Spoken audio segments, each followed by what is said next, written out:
سب پر jail جائے گا اربوں خربوں روپے کی چوری کی ہے. بات کرتا ہے غریب کی سیاست کی.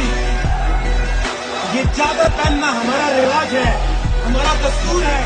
چادر پہن کر نوٹنکی کرنے کے لیے, تماشا لگانے کے لیے, ٹکٹوری بجانے کے لیے سال میں ایک بار آ جاتا ہے عزت دار لوگوں کی پگڑیاں اچھالنے کے لیے.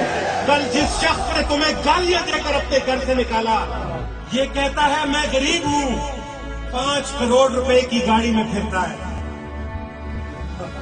1 ارب روپے کا اس ڈاکو کا مکان ٹاؤن شپ میں بن رہا ہے, 1 ارب روپے کا. یہ وہ شخص ہے جس نے ڈسٹرکٹ مانسہرہ کی سیاست میں گندگی, بدتمیزی کو پروان چڑھایا.